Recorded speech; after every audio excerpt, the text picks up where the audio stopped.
I'm Mary Morris, and presently I am retired in what I would call a community volunteer. Over the many years of my career, which I think were about 47, I worked way beyond retirement years. I worked basically in programs. I think the greatest part of my time was spent in programs that were working with people in poverty. I've always had a very large interest in that area. And along the way, I became very interested in, and before I ever started working in things like the peace movement, public policy, civil rights, anything that I felt people in poverty were affected by all of those things. And anything I think that made our world a less humane place to live, a non-appreciation for the great large garden that we all have. And that's where my interests have really lied. I have 4 adult children.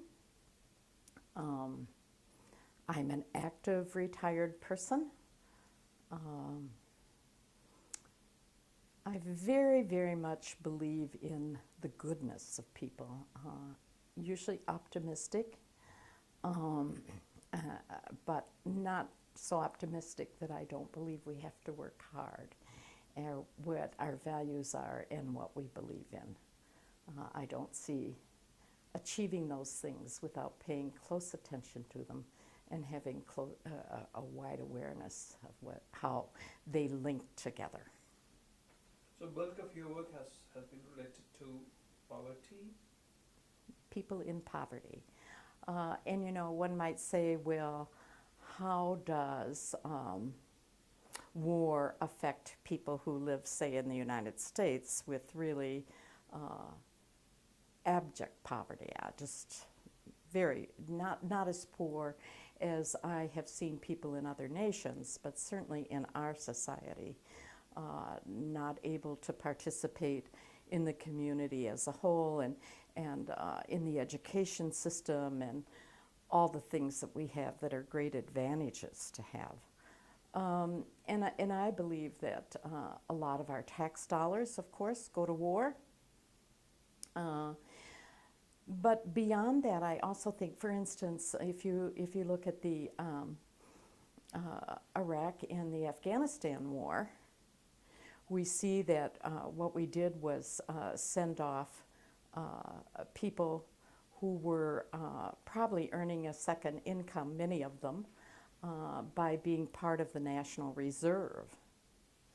And so you had a certain class of people who went to war, for the most part, and another class who didn't even know where Iraq and Afghanistan were, and furthermore weren't interested in finding out.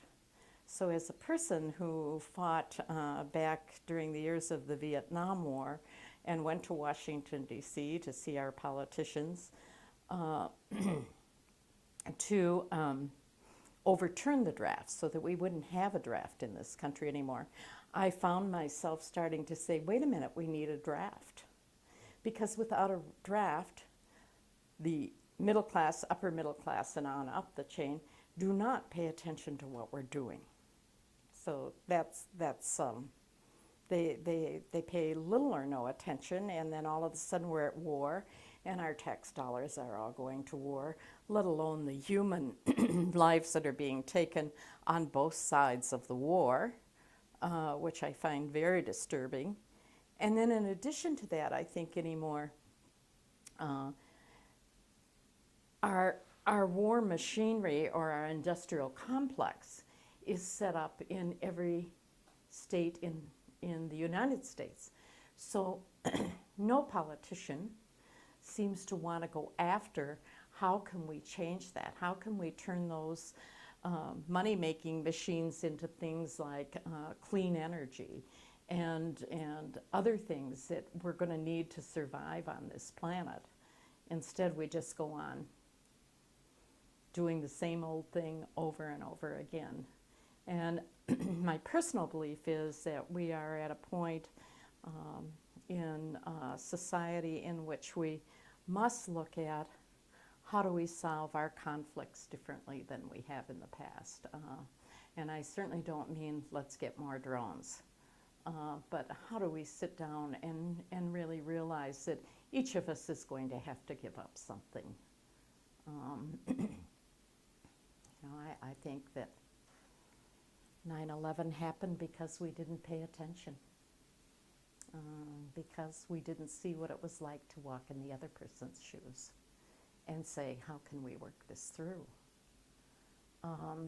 So those are some of my own thoughts about that. So Mary, taking on from here, you said that you have all, started favoring drafting. How do you think that the drafting would make people realize that the war is a bad thing? Do you think that when the people would be drafted, they would face an uncertain future, that they may be called to war, so they would start opposing the war in the way they did? Self-interest. Okay. The mothers and fathers would become interested again. The children become interested. It's a self-interest kind of thing that, quite frankly, I didn't see. Well, and things were different at the time of the Vietnam War. You had a lot of people who still weren't interested in ending that conflict because it hadn't gotten quite to them yet. But as it did, that started changing public opinion. And so, you could get the draft rescinded because it was the popular thing to be doing.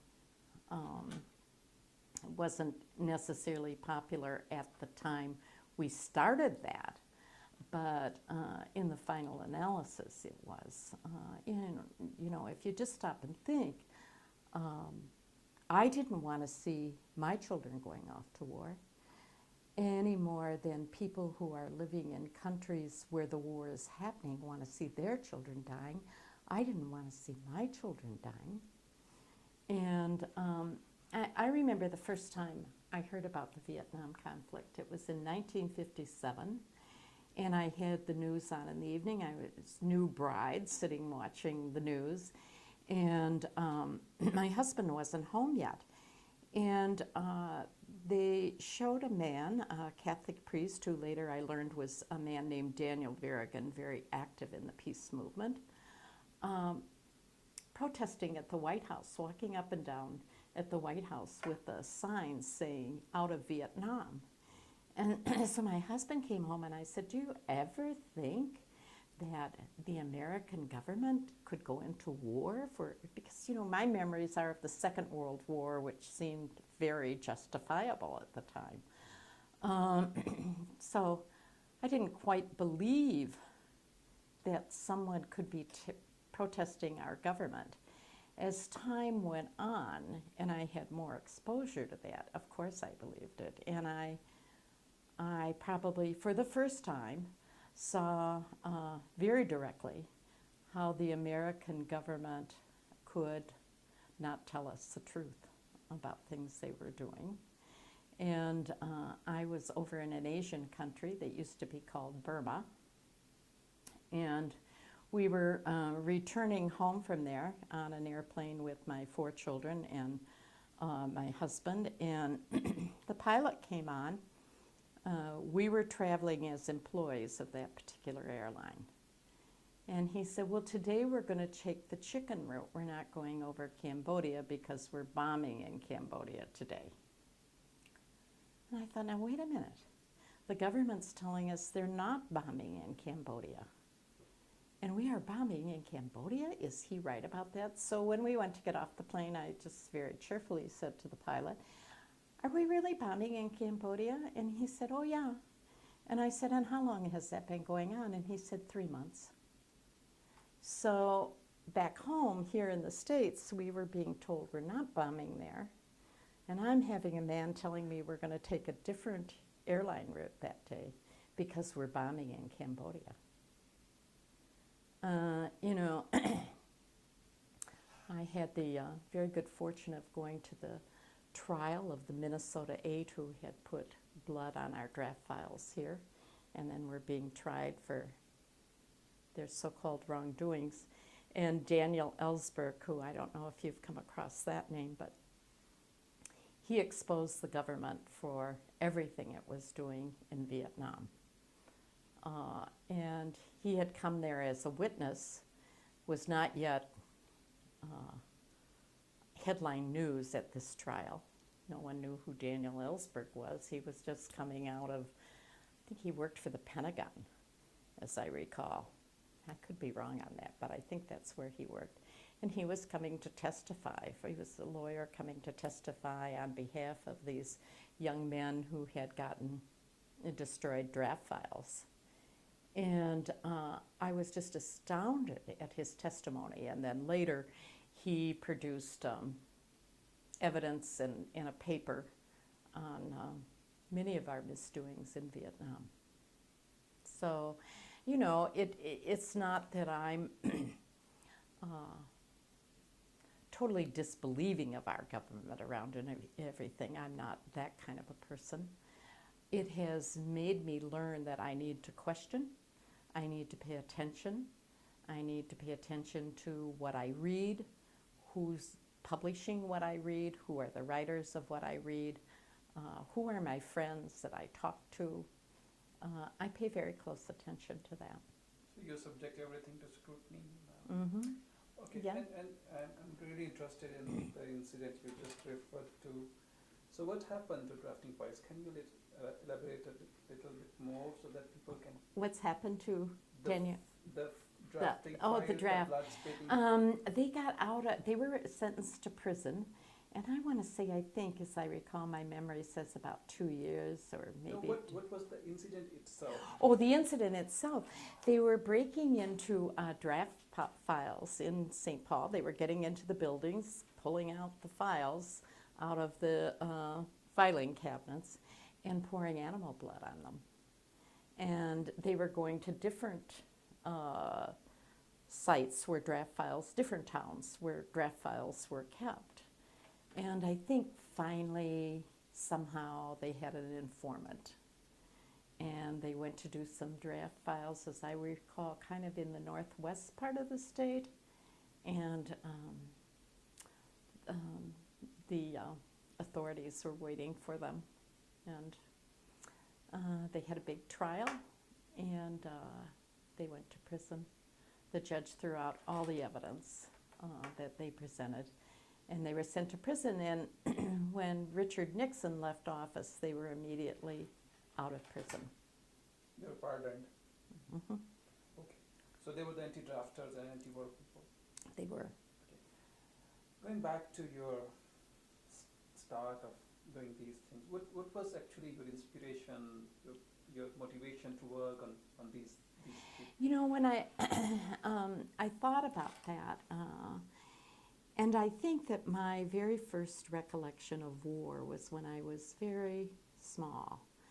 And my mother had a friend that I just loved, her coming to our house and seeing her and so forth. And one day she came and she was crying and crying and crying.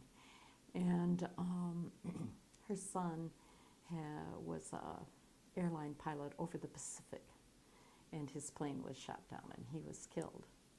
And that's one memory as a child. There are other memories as a child of World War II. And I think that inside myself, I had probably tremendous empathy for people who were affected by that war. I would see military going off to war. When my father had worked that he went on the trains here a lot in those days, and the trains would be very crowded with military, and you just knew that you were seeing these happy faces waving to you and so forth. And at a very young age, I knew they might not live. I don't think I ever dwelt on that at that time or anything, but I can remember having really sad feelings when I would see them. So I suppose that had some effect. As we got to Vietnam, I don't remember a lot about the Korean War other than I was in high school at the time, and I really don't remember a lot about that war or actually knowing anyone like I did in World War II who was in the service. I didn't know anyone in the Vietnam or in the Korean War. But when we got to that Vietnam War, I just could see us doing nothing but great harm to people that just didn't seem like I don't know, I have a certain affinity, I think, with the Asian world. I did a long trip this year to Vietnam and Cambodia and that area, and I have found in my world travels people from other countries so gracious, so lovely, not only in Asia, but in other parts of the world where I've been. And when you can know that we dropped chemical warfare, Agent Orange, that so many young men were dying, that so many young men, and it was all men in those days, were saying no to the draft, or they became conscientious objectors. What my experience was, there was a whole generation of people, men in particular, who were just simply damned if they did, if they went to war, and damned if they didn't go to war.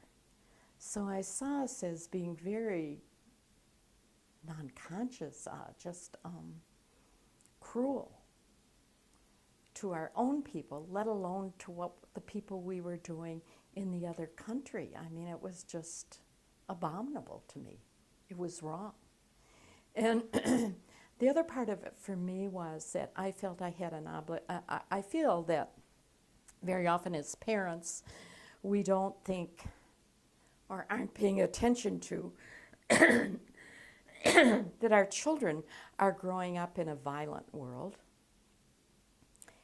And we have to find ways for our children to know that this is wrong.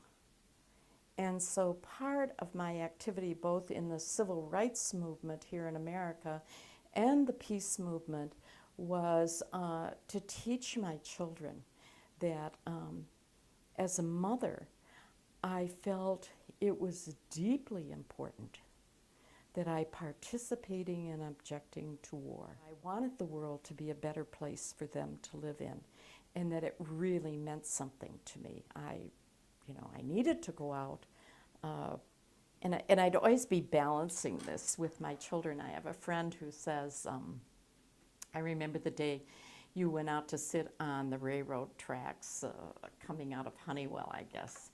And I called her up, and my children were old enough to be alone, and then a neighbor lady was also going to watch them. But I called my friend up and said, I have dinner already, and it's in the refrigerator, and should I get arrested, will you please come over to the house and check in at 5 o'clock and see, I'll call you as soon as I get home. But if I'm not home by 5 o'clock, then you come over to the house, and there's enough food for you and your children, and you stay with my kids till I get this all straightened out.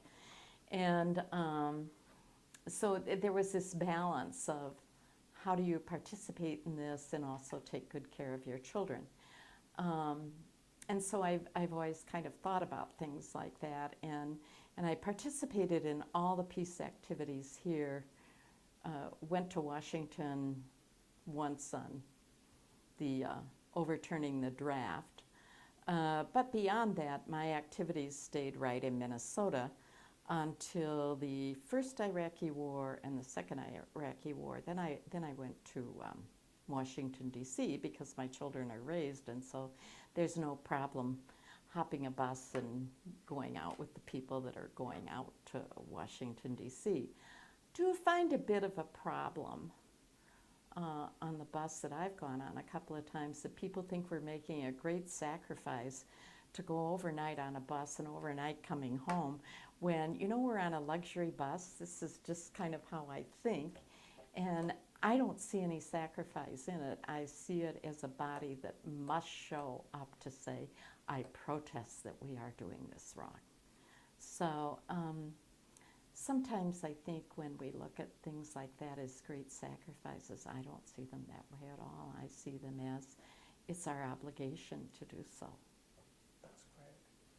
Mary, do you recall your significant achievements which are dear to you? I don't really think, I guess, of any of them as significant achievements because I think that the people who have to live in countries where there's war right at their doorsteps, those are significant achievements to me.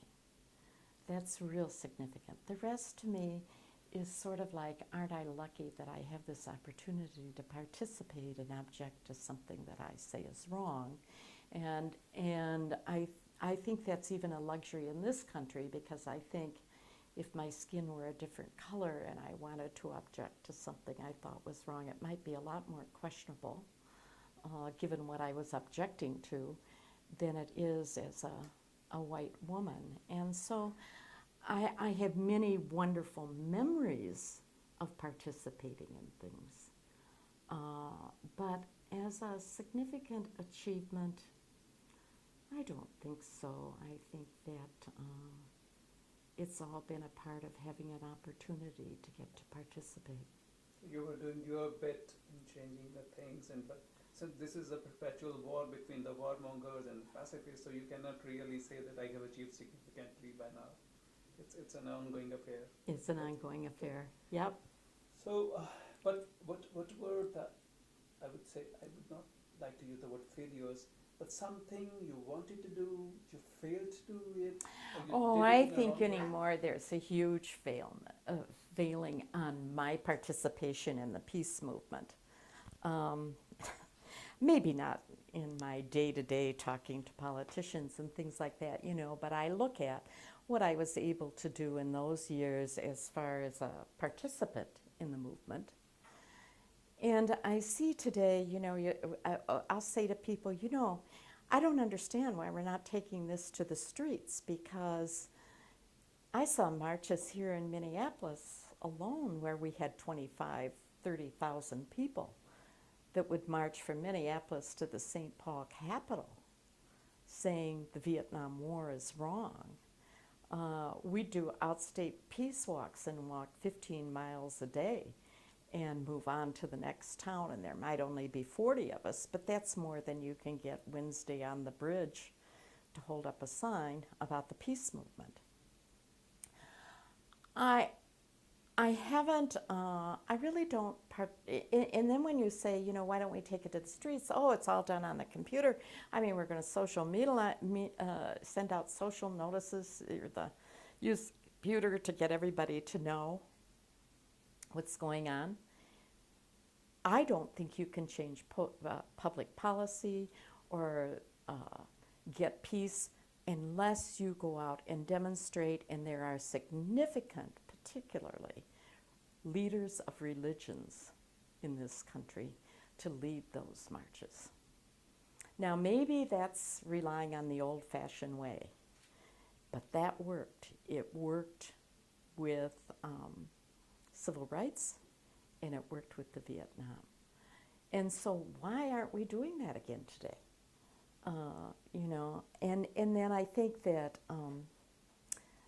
the peace movement included, we have so little there's so many movements right now, I think that people can't decide whether they're going to give their time to the environment, to animals, to the peace movement. They're just faced with a lot of things that they're trying to prioritize or do, and I don't know. And then I think myself about the people I consider a little bit more. How would I say this? They're so agitated. they don't even want to vote because no one who's running for the presidency or for the particular Senate or anything else will do what we want them to do. And that's bring us immediate peace or, I mean, I'd love that too. And I'm not saying I'm real excited about a lot of our political leaders. I am saying our Supreme Court makes a difference. There's all kinds of things, and how can I be, I guess, so arrogant as to say, I'm not going to cast a vote for the person I think can do the best or maybe the least harm. And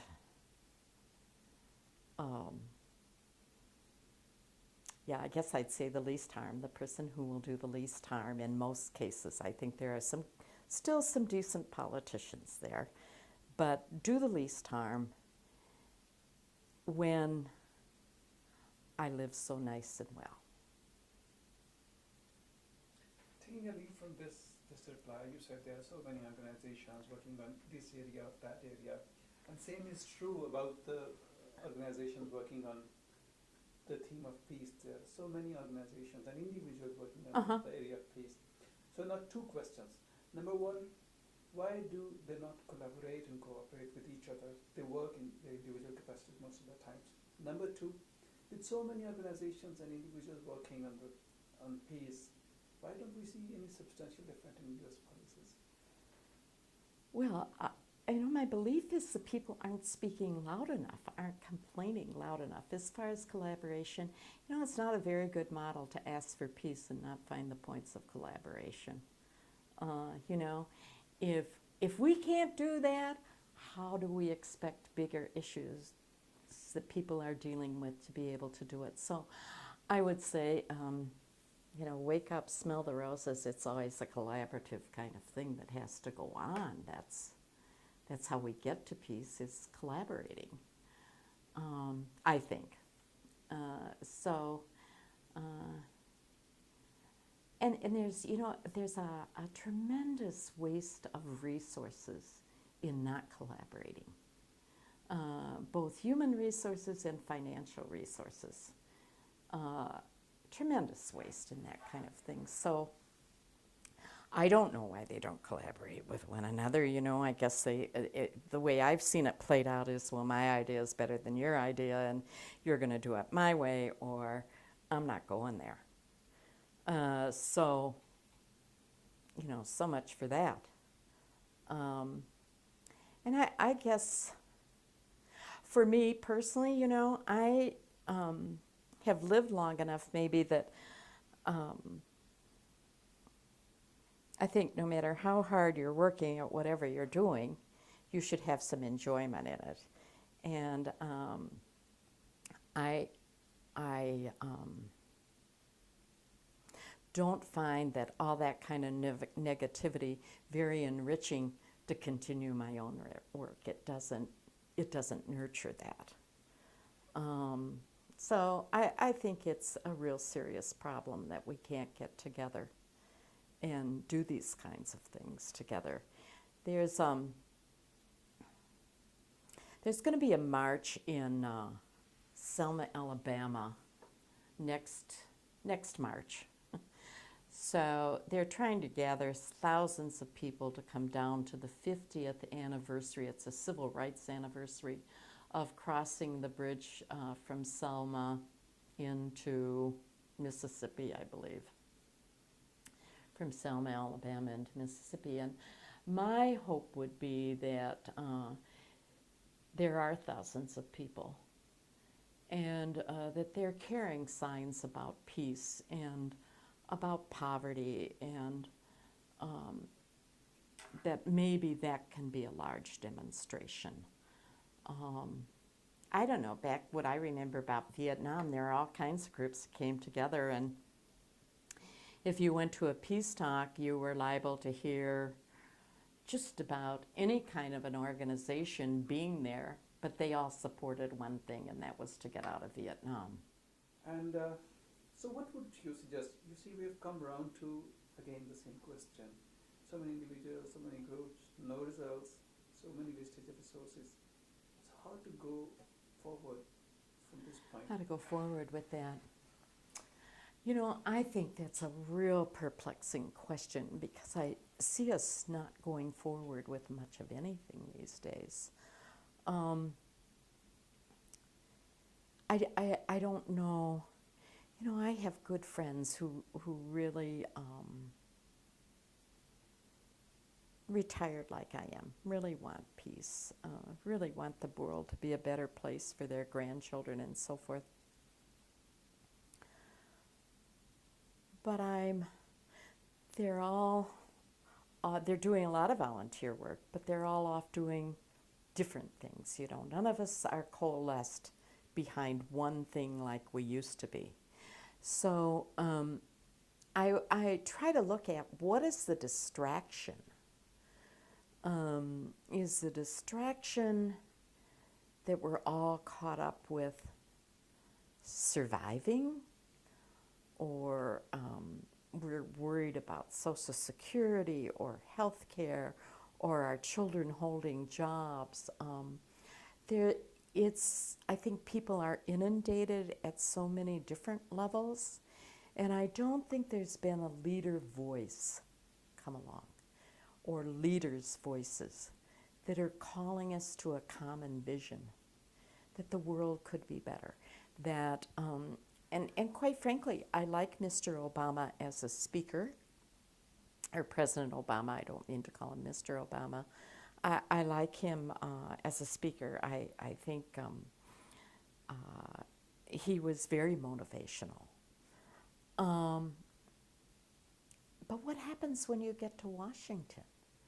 And I mean, and this idea of that we don't have to pay taxes, keep taking that away, and the rich growing richer and the poor getting poorer, and that happening all over the world. I mean, where are the leaders that we so desperately need? Are their voices being quieted by all the other distractions? You know, I think here in America, I would say we're very distracted by materialism. That seems to me a huge distraction.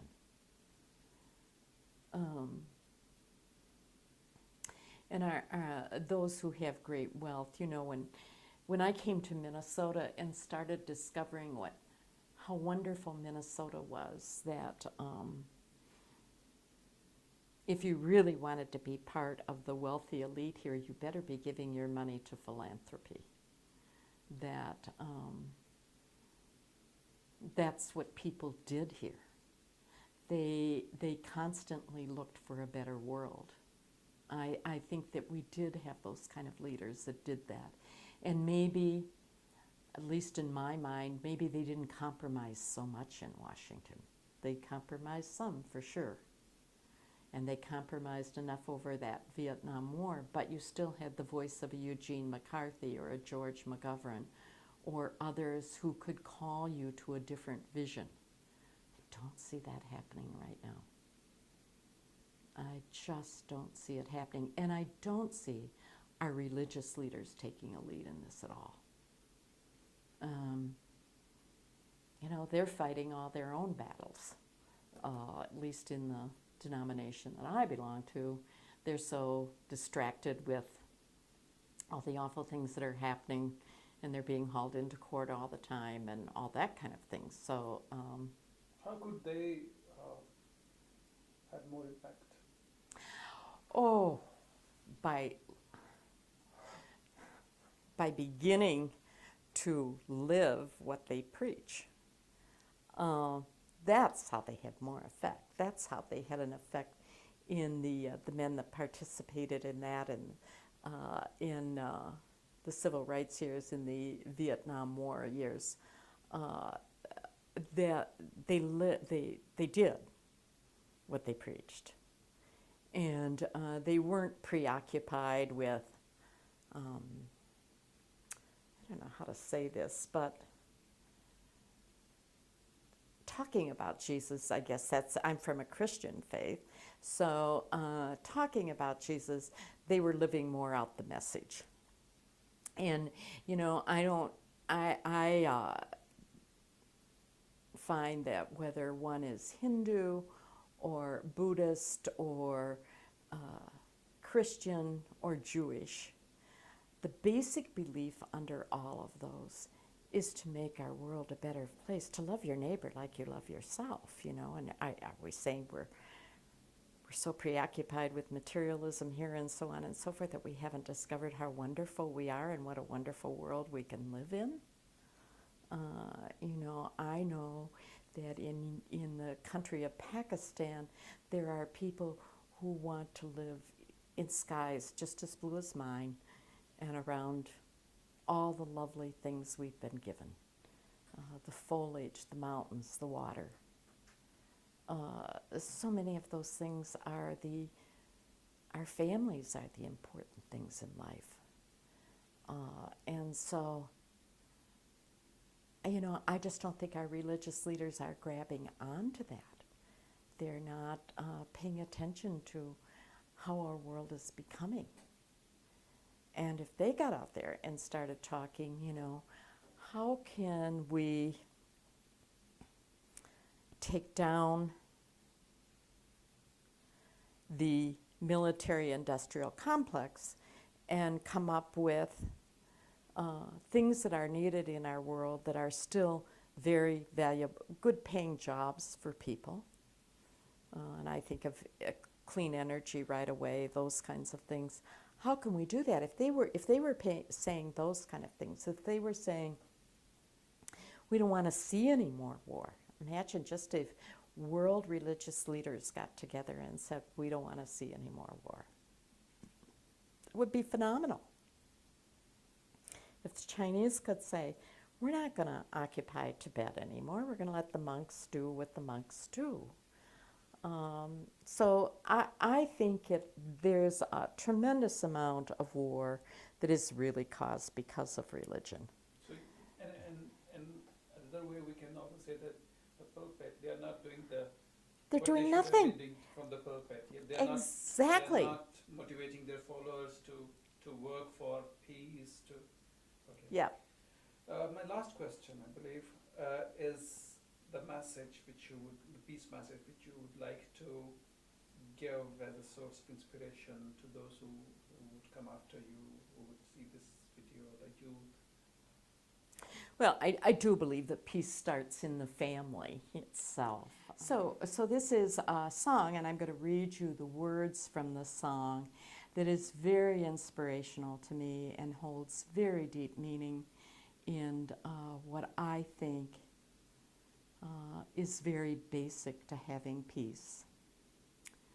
My country's skies are bluer than the oceans, and sunlight beams on clover, leaf, and pine. But other lands have sunlight too, and clover, and skies are everywhere as blue as mine.